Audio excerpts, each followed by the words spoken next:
So thanks everyone for joining us this afternoon for this, I forget now, third or fourth webinar here at Bromford, all to do with place-based working. My name's Mark Willis. I'm an economist at Bromford and I work in the strategy team who are helping to kind of shape this new approach to organising ourselves. And I'm very pleased to be joined today by quite a few colleagues, and I'll let them introduce themselves in due course. But yes, so just to run through how today's going to run, it'll roughly, 15 to 20 minutes of Bromford colleagues kind of sharing their reflections on how place-based working is going, and then 20 to 25 minutes for Q&A after as well. So please do think of your questions. Please do post them as we go. This is supposed to be, a collaborative kind of learning experience for Bromford and for everyone else. So we look forward to your questions at the end. So yeah, without further ado, we'll kick off. So just really, really quickly, just to give a bit of background for those who might have been joining us for the first time, what is place-based working and why are we doing it? So I think to really define place-based working is really starting with people rather than processes. We are trying to recognize that community know what is good and what could be better in their communities. They know that a lot better than us. And therefore, by bringing together the Bromford colleagues who work in that place alongside the wider residents and other organizations that exist within places, that should be, a better way of kind of organizing ourselves and serving that place. Another really important principle is that there's no additional resources. This is not about putting more people into a place. It's about bringing together those who already work in that place. And therefore, it's just a different way to kind of organize the existing resources. And why are we doing it? Well, there's lots of reasons up on the screen there, but we kind of feel that the principles that I've just outlined there that underlie place-based working, they become a little bit lost, particularly the large HA sector. It's very much morphed into a one-size-fits-all approach, which can come across as slightly impersonal, slightly detached from communities, and we can become very complex to deal with as an organisation, being handed off to lots of different teams who handle different types of queries. We also think that the sector has become slightly paternal in its view of those who live in social housing and kind of seeing communities as needing fixing rather than, a diverse set of people with skills and kind of different attitudes to life that can be harnessed and can help each other and build that sense of community. We're not there to kind of oversee or make communities. Communities are there, whether Bromford are there or not. And therefore, you should start with those in the community rather than starting with, processes of a housing association. So that, very brief background about why we're heading down place-based working, but we're all here to learn about how it's working in practice. So without further ado, I'm going to introduce my first colleague, Helen Minchin, who is the place team leader for the South Lichfield pilot. So Helen, would you like to introduce yourself and kind of briefly outline kind of what is your role as place team lead? What does that mean? So I'm Helen, worked at Bromford for quite a long time, nearly 25 years. So this is a new role for me, working in place. So my role really is to champion more of a person-centered approach and, as we've talked about, bottom up, understanding what we already know about our community and our customers and how we bring that together and try and foster better relationships. So neighbourhood coaches are pivotal in that because they already know our customers and they know quite a lot about our community already. So having them a part of the team is really key to place-based working. Brilliant. Thanks, Helen. And can you give a bit of a flavour about Lichfield? So that's obviously where you're based. Where Yeah. is Lichfield? What's it like as a city in a broad sense? So it's Staffordshire. So in a broad sense, it's a cathedral city, so it's renowned for that. So, visitors come along to see Lichfield. It's probably seen as quite affluent city in a lot of ways because of certain things about the city. But like all cities, there's different parts of it. South Lichfield, I would say, is really well-served community. There's lots of great transport links, lots of new homes being built in South Lichfield as well. So, there's community centres, there's access to great public transport, access to getting to Birmingham on the train to London. So it's generally, I would say, a really well-served community, lots of opportunities for people. As I say, our stock in the South Lichfield is a real mix. We have some older homes in South Lichfield, but we have a lot of newer homes, so homes that are less than probably 15 years old. So, really probably more desirable homes that customers really want to live in, more houses rather than flats. lots of open spaces. We've got a great park in South Lichfield, Beacon Park. So as I say, open spaces, great communities, community centres. I think there's a lot there for customers to already link into. Great. That's a really good background. Thank you. And I wanted to ask, I mean, you've kind of mentioned there kind of the different types of homes and the people that live there. Can you talk maybe a little bit about the retirement living scheme as well? Because that's quite different relative to the other pilot that we're running down in Staple Hill in South Gloucestershire. Yeah, so Beacon Park Village, a retirement living scheme. I think it's 135 homes. I've got Charenne on the call, who's the village manager, who can probably talk even more. Well, she definitely can talk more so about Beacon Park Village. But the difference about that, so it's a mixture of rental homes, shared ownership, and homeowners. But as part of the village, they've got a street, and there's lots of amenities and facilities that are in that street area that's not only there for the customers that live in Beacon Park Village, but can be used by the broader community. And that's one of the things we're really trying to look at as part of South Lichfield Place, about how we can encourage other people that are living in the community to come into Beacon Park and use those facilities, hopefully, reducing social isolation, learning new skills. They have a great craft room, such like that. So it's about how we make sure people know about that, because it's a really great community asset that we've got as Bromford already. So yeah, working hard to do that. I'd also say, part of South Lichfield Place, which is a bit different, is that we've got quite a lot of shared owning homes, and our homes are more, they're like mini estates as part of South Lichfield. So we've got 918 homes, but they're not all in the immediate vicinity of each of them. We've got a couple of villages as well. So they're almost like mini places within place. So we need to think about those as kind of separate communities as well as the overall place. Absolutely. Thanks, Helen. And I wonder if you can talk a little bit about how the team was brought together, who's part of the team, and kind of your involvement in that process.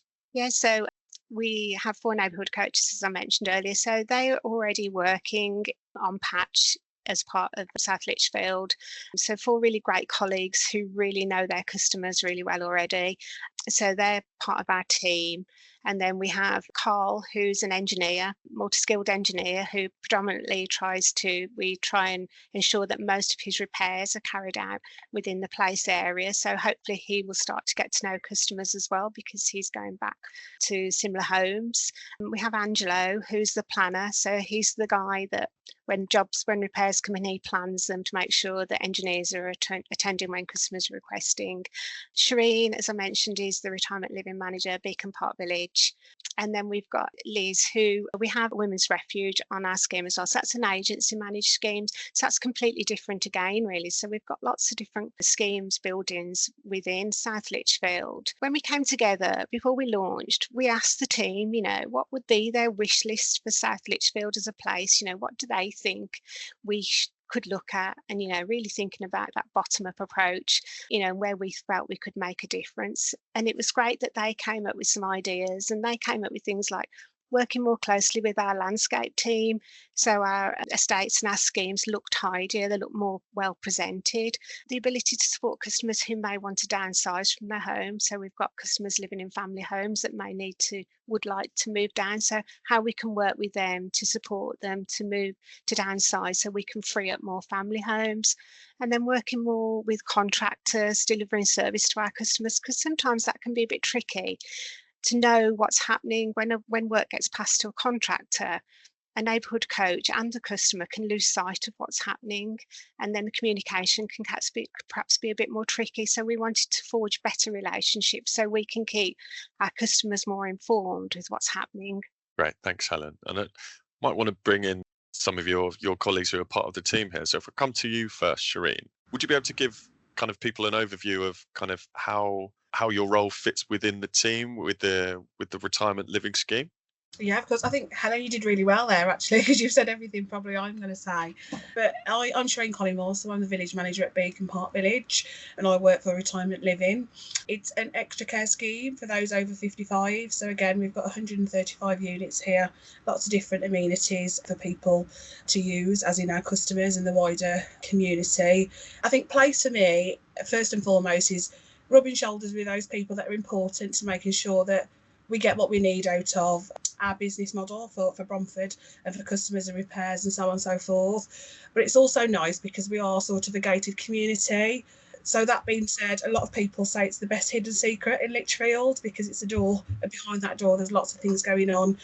But place for me is ensuring that people from an external world can come in and again come out of isolation and come and use our facilities, and people understand what we've got actually going on here. And for our customers here, it brings people in to have different conversations and so on and so forth. I think the colleagues on the call today, some of them haven't been to the village before place, and they've come in and they've been shocked about what we've got here. And it does sort of blow you off your feet, doesn't it, guys? But for the external people that haven't come in, so we can offer different services like Helen says. We've got a gym here, we've got a restaurant here, we've got a coffee bar, craft rooms. We have different people that come in, and we work with the local council and young groups that come in for people with additional needs and so on and so forth, to make use of the things that we offer here. So I think that's one thing. We offer a great service, but people need to make use of it. And for us, it's ensuring that we can speak to each other and say, if you've got a customer that feels low, tell them to come on in, come and get a cup of tea, tell them to come and use some of their skills within inside of the village. But place to me really is making sure that we all speak to each other, we hold each other accountable for the things that we need getting done, but also give back to our community. Brilliant, thank you. That's a fantastic overview. And some of the kind of, I suppose, the benefits of being part of a place-based team. Have you felt that already, Charenne? Kind of in the past 3 months, do you feel like there's more of kind of those referrals coming through from the team, and people are making better use of the space? Yeah, absolutely. I think people do come in. I think we've been sharing. We have activities that go on here, and we have an activity poster and sort of like a schedule of what's going on, and that's been shared to my colleagues' customers that we wouldn't see because they sit in the heart of their own homes and don't come out. So we are seeing more people come out from the community into our gated community, which offers them some time out and a different view of what Bromford is as well. Brilliant, thanks, Charenne. Maybe if I come to you next, Dominique, would you like to introduce yourself and kind of tell the kind of wider group kind of what is your role within Bromford? Yeah, so I'm a neighbourhood coach for South Lichfield. Predominantly my patch is mainly new builds, and so are about 2 years old now, so they're not very old at all. So yeah, mainly new builds, and I have also a few bungalows and 2 blocks of flats as well on my patch. And kind of, as a neighbourhood coach, some of the people on the call might not be Bromford colleagues. What does that role entail? What do you do for customers? So we sort of support managed tenancies from sign up to if they were to leave Bromford, and those tenancies throughout that period of time. So that's predominantly what our role is. Obviously, we get involved with, seeing them for customer reviews. If there's any safeguarding concerns and things like that, we work with the community like PCSOs and local schools and things like that. Given that kind of you, like you say, you're kind of assigned a patch of properties, in some senses, even before the pilot, you were a place-based colleague because you worked in a particular geography full time. So I wonder, kind of, do you feel that kind of your day-to-day role has changed? Has the ability to speak to kind of the wider team that work in the area, has that made your life easier, more Yeah. difficult? No change? Absolutely. The main difference that I think that all the coaches have sort of gained from place is, knowing that we've got the planning, the chat. So all the jobs are they go into the chat daily. So we know if there's repairs onto that particular property. So that's something that we necessarily wouldn't have been informed about unless we'd have actively looked on each and every property. So that's a real help. So and then obviously the knowledge from the repairs team is just, great for us, even if we've got questions regarding some of, they come to us with questions regarding repairs and we don't know, we can just reach out to Karl. It's such a benefit. It's really helped my customers, especially with some where, potentially it was going to go to a complaint because people just didn't feel like they were being heard. So it's really helped that we can have those conversations and and to try and resolve the issues as quickly as possible, so that first time fix, that kind of communication that we've got. So the knowledge that we have as neighbourhood coaches with our customers is we do know if they're working, if they're on the school run. We tend to have those conversations daily with our customers. And that's information that we can feed back. So we're all communicating, we're all talking, rather than customers having to repeat themselves over and over again, which we find just gets to the point where they're making formal complaints. Thanks, Dominique. Yeah, no, I think that kind of nip issues in the bud early by kind of, sharing information within kind of a confined team within a confined geography. It's a real benefit that we're seeing, isn't it? Definitely. And the consistency, of hopefully getting to the point where we've just got one engineer working within our properties. That's the consistent approach that customers really do benefit from. They're not having to constantly repeat things to different engineers, and that it's really working out well. That I've had really good feedback, even being sort of proactive in regards to some things that are not necessarily a repair at the moment, but potentially will go into one. It's been really great. Fantastic, thank you. And just before I come to Karl for his kind of reflections on how he's seen kind of his role change within a place team, do get your questions in. If you have questions that you'd like to ask the wider team, even about the process of place-based working, we have colleagues to field all types of questions. So do get those in. But yes, Karl, you are a multi-skilled engineer. Can you give people a flavour of what your day-to-day role looks like? Yeah, basically it just goes from a leaky tap to replacing kitchen cupboards. It can be a blocked drain, a blocked toilet, anything. And having the access with the neighbourhood coaches now that we didn't have before, I feel makes a lot of difference. The access issues that we used to have, we don't have so much now. And just having them there as little bits of backup when we need some information is key to us too.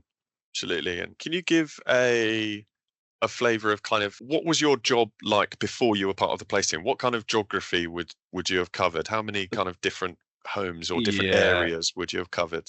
So I actually live in Stafford, and I could travel from my address to Tamworth, then back over to Lichfield, then into Rugeley. So the travel was ridiculous, really. Whereas now, based in one area is great because everything's on your doorstep. And do you kind of feel that you're able to attend more jobs per day because of that? Or kind of particularly in relation to your other point about access issues to some homes and kind of having that communication with other colleagues, do you feel like you're getting more kind of successful first-time fixes?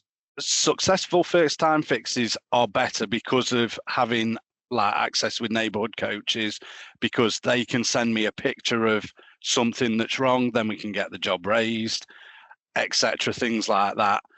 As of jobs per day, obviously with postcode mapping, we're still having little bits of issues regarding that due to not being able to postcode map right down to the actual place team.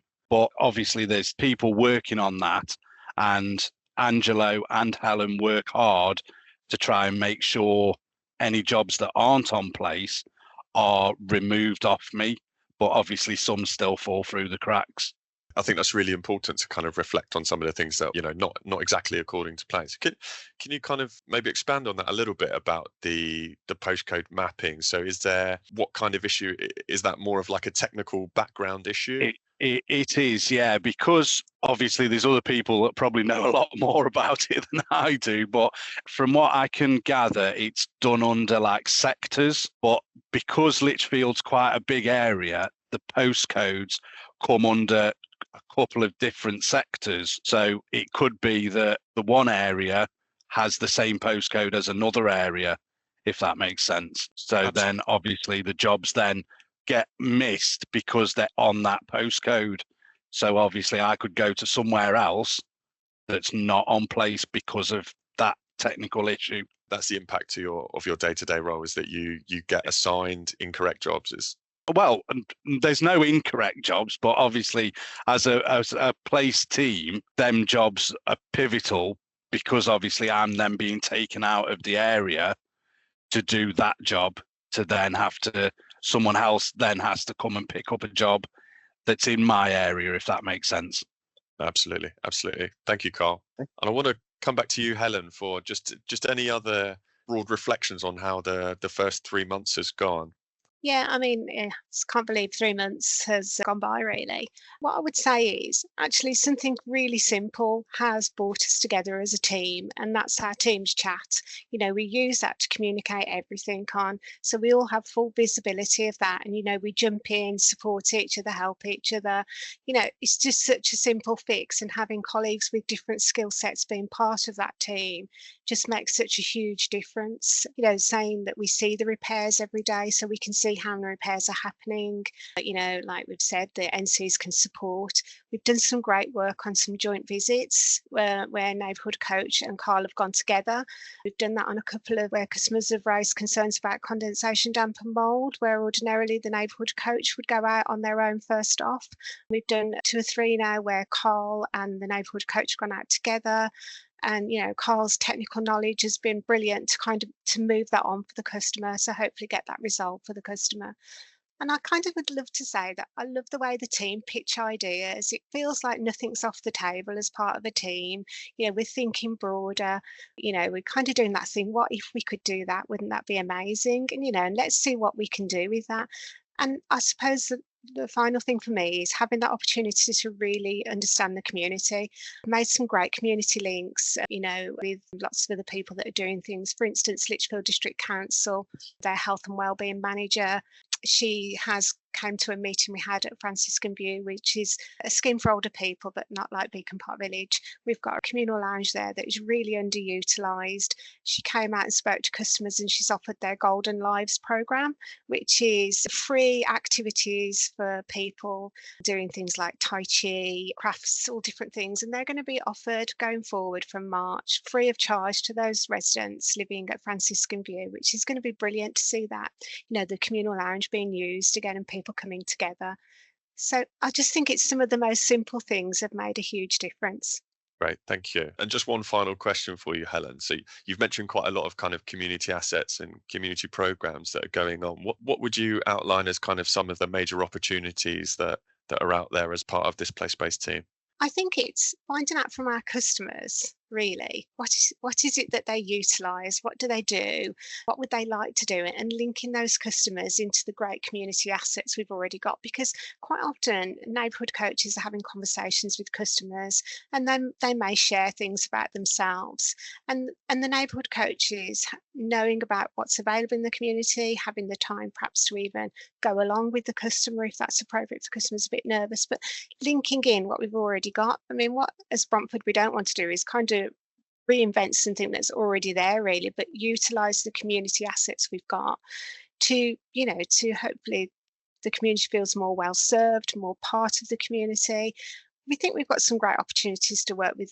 There's a brand new school on Dominique's patch. We're just waiting to meet with the head teacher to have a think about all those new young families in that area. And is there something we could do together to maybe think about a community event? Lichfield District Council are offering opportunities for play streets, which is an opportunity to close the street down and bring kids all together like we used to play in the streets, but we think that would be a really great initiative for a new scheme to bring families together and get to know each other. Fantastic. Thanks very much, Helen. And that brings us to the end of kind of our initial discussion. And now I'm going to open up kind of the Q&A section of this. So there's been some great questions already in the chat. It's not too late. Please do get more questions in as we go, and we'll try and answer as many as we can. There's one initial question here, which I'm going to direct to you, Dominique. There's a question here about neighbourhood coaches. And to give an idea of your work, what is within your remit? So you've outlined some of the kind of processes and kind of services that we offer to our customers. How many homes do you cover as part of your patch? I've got about 188 properties. They're mainly 2-bed homes, some 3 beds, 2 4-beds. I've got some bungalows and, like I said, 2 blocks of flats on my patch. Brilliant, thank you. And I'm going to open up the question a little bit wider and ask you, Helen, patches, are they all neighbourhood coach patches? Are they all roughly 200 homes within the place pilot? And how many patches are there? How big is the pilot area overall? So Yeah, approximately 200 homes around that. So there's 918 homes altogether as part of South Lichfield Place. So we've got Beacon Park Village, Franciscan View, which I haven't talked about so much, but it's a scheme for older people, but independent over 55s. So I think there's 56 flats there, and then a real mixture of homes on everybody's patches. So we have got some older properties that perhaps have more repairs that are required, but we've got a real good mix. But all the neighbourhood coaches work really closely together and know each other's patches, which helps out as well, so they can support each other with different visits. And as I mentioned, we've got a couple of little villages. So we've got Stonnell and Wall, which are really nice little villages, but really independent communities on their own as well. So it's quite diverse as a place. Fantastic, thank you. I'm going to come to you, Karl. There's a question here about kind of planning jobs and kind of traveling between jobs. Would you say you said you've kind of noticed that you're traveling less? Are you noticing that also within kind of the amount that you're spending on petrol, or I don't know, do you have an electric van now, or have you got? It's not so much less, but I'm filling up less. So obviously you wait until a certain point and then just fill it up. So yes, in a sense, it used to be sort of 1.5 times a week, whereas now it's way over a week every time I fill up. So yes, is the main answer to it, and the travelling has dropped dramatically. Yeah, brilliant. Thank you. Yeah, I think that's another benefit. And we're kind of looking at how to measure that kind of, I suppose, more scientifically, because we have quite a lot of kind of anecdotal evidence from Karl and other engineers that they are traveling less. They're going to, pick up materials less because they have places to store them. And that's kind of being built into the evaluation process. I wanted to bring in some of our other colleagues. So we've got Paul Taylor and Leo Awadzi on the call, who've been involved in the planning process for all of the pilots. And I wonder if they may appear from the ether now, because there's a question here about kind of the evaluation plans for pilots, but also the potential rollout of place-based working to a wider geography. So I'll come to you first, Leo. What are the plans in terms of how are we evaluating the performance of pilots, whether they work, whether they're better than the original kind of legacy working model that we had before? So we have a number of key metrics which have been agreed with our exec in terms of key KPIs that we want to keep an eye on now, because many of the benefits from place-based working are more than just numbers, more than just pounds and pence. I think somebody put that in the chat. One of the key metrics we're looking at is things like our TSMs, our customer TSMs, but also we ran surveys with colleagues that understand how do they feel about working in place. Does it reduce stress? Do they feel that they're more supported by their colleagues? Because that's valuable benefits as well. But in terms of the traditional counting metrics, we're evaluating, drops or increases in complaints, number of jobs raised. A metric we're looking to evolve is sort of the end-to-end from a job, being created to being closed. Sort of work in progress jobs has that dropped pre-pilot to post-pilot. So it's a mix of different metrics. Travel mileage is actually one we are to try and track. The engineers on their vans, we do have the ability to get that mileage data. And for instance, in the other pilot in Sabre Hill, we've seen a dramatic drop. There's about 60% in a month's mileage pre-pilot to post-pilot. So it's a range of different things, but it's not just all the traditional accounting metrics. It's other things around how customers feel about Bromford supporting them as well as colleagues as well. Great, thanks, Leo. Paul, if I maybe bring you in here, what is the potential to roll out this working model to a wider geography potentially in the future? Well, it will be rolling out to the wider geography, and it's very tempting. I saw a comment from Councillor Ball in the chat to say, we could really do with this in North Lichfield, and it would be very, very tempting for us to say, right, yeah, really promise, let's roll it out in North Lichfield. But we've got to think about all of kind of Bromford's variants and diverse homes and communities and get this right. We've already on this call identified some teething issues. We really want to get those teething issues and resolve them before we go much wider on it. And this goes back to something I think Joe was saying in the chat about, Leo's talked about the measures, but actually there's some things here that are emerging practice that we think is really good. So we've the team have given some good examples of things that we didn't know were going to happen, but we think they're good for the community, they're good for customers, and we want to identify that practice and build upon it. So there's 2 more pilots launching in Bromford very, very shortly. We're in a merger conversation with Flagship, so that will be going live, and then we will be launching some examples over there, because the benefit is we have very, very different areas and we're testing things out in different areas, and then ultimately when we've done that, it will roll out. And I understand people want it straight away and everything like that, but what we don't want to do is to release it across the organization and it fails, because we've still got a lot of things to work on. Great, thanks, Paul. Going back into kind of the operation or this pilot in particular, Helen, if I come to you and the wider team, feel free to add to the answer, but we're wondering how does the engagement work with the customers in the area? Are there regular meetings that you hold with them? How do you kind of gauge their feedback on how the pilot's going? As I've mentioned, they're kind of mini places, so it's a bit different in each area, really. So one of the things we've worked on is some questions we carry out annual customer reviews with our customers anyway. So we go and visit them every year and check in with them and see how things are. So we've got a couple of questions around community and the different way of working. So neighbourhood coaches have started to ask the questions of the customers to say, how do you feel about you live in your community? How safe do you feel? What is it that you love about your community? So just trying to start to get the feel about how people are feeling about where they live. Within Franciscan View, we had a residents meeting that we hadn't had for a long, long time to bring customers together, and we had a great turnout. We had 19, 20 customers turn out, which was great. But one of the things they shared with us, which was interesting, and we knew a bit about this anyway, but they were concerned about their heating, their boiler issues. And what I did prior to that meeting, I brought along a colleague that works in our gas team, so he could talk to the customers directly about the issues they were having. And from that, it's been brilliant, because he's gone away, he's had a look at it, and we had an engineer on site for a whole day talking to customers, going around to each homes to really get the underlying issue of what's going on with those boilers, so we can look at it more holistically rather than kind of individual customers reporting things and perhaps that trend not being picked up. So I think it's different in different communities what we're doing, and we need to understand each kind of mini place and then see what we can do to support that community.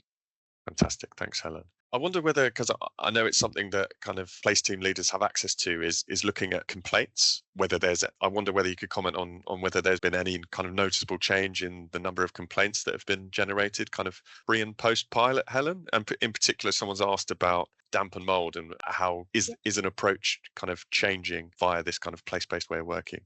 I would say we probably navigated a couple of complaints to avoid them becoming formal complaints. Obviously, if a customer wants to make a complaint, that's their choice to do that. But, we've had the opportunity to, if a neighbourhood coach has mentioned to me that a customer's, not happy about something that's happening, what we've done is reached out to say, would they be happy for me to have a conversation with them, see if I could push that forward for them. So I would say we've managed to kind of avoid some formal complaints. We have got some ongoing complaints, and they're to do with some of the service that we've talked about. So for me, I'm keeping an eye on those, intervening where I can to try and push things forward for customers, really. So me having that overall view of complaints is really helpful. With regard to condensation, damp and mould, again, there's some properties that are waiting a little bit of time for this work to be done. So we've done a survey and they're waiting for the work. And again, me having sight of those cases within place, I have the ability to chase, to kind of push what's happening, to try and get those responses for customers. Whereas ordinarily neighbourhood coaches would struggle with the capacity to do those things. And like I've mentioned earlier, just trying a few different ways of getting in with an engineer to see if we can respond quicker and more efficiently to customers about their initial concerns about condensation, damp and mould. So it's not kind of going through lots of different processes before the customer sees a result. Brilliant. Thanks, Helen. There's lots of counsellors on the call, and they've put in plenty of questions, which is fantastic to see them engaging in this. So thanks for coming along. One of them's asked in particular about some walkabouts with counsellors and whether that would be something that we're open to. Helen, maybe if I come to you. Absolutely, yeah. I'd really welcome some walkabouts actually, and that's on my to-do list. And I was hoping some of the councillors would come along today, so we can start that link. I predominantly have always worked in North Lichfield, so I don't know some of the councillors in the south. So I'd really welcome that, and I think we can get together afterwards and organise that, because I'd really welcome their thoughts about the community as well. Fantastic, yeah. Resolved in real time. The power of bringing people together, isn't it? In a kind of similar vein, so rather than councillors, but kind of other, in particular, this question is about local suppliers in the area and how they might seek to get involved in supporting kind of community initiatives that you're involved with, Helen. Is there some way that they could approach you to get involved? Absolutely. I can give them my email if they want to get involved. I'd really welcome any ideas, really. Anything around the community that helps it get more well served is better. I mean, one of the contractors that we deal with at the moment, Novus, they have community value, and we mentioned to them some things around Franciscan View. And actually, we've got a meeting with them on Tuesday to explore how they could perhaps do some initiative with their colleagues to come into Franciscan View and improve a small outdoor space that the customers have got that doesn't really work really well with them. But, we're open to any approaches. That I realise that there are some unanswered questions in the chat, but we will make a note of them and come back to you outside of this webinar. So yes, thank you so much for coming along. Absolutely fantastic to see so many people engaged in place-based working, and in particular in the pilot in South Lichfield. So I think the only thing left for me to say is that this is not the end of the discussion about place-based working. There will be another webinar, as you can see up there. Do keep an eye out on our socials, so Bromford Lab, Bromford, and also kind of the individuals on LinkedIn, etc. We will be advertising that very soon. And yes, thank you so much to all my wonderful colleagues who've joined me today. Thank you so much for coming, and we look forward to seeing you at the next webinar.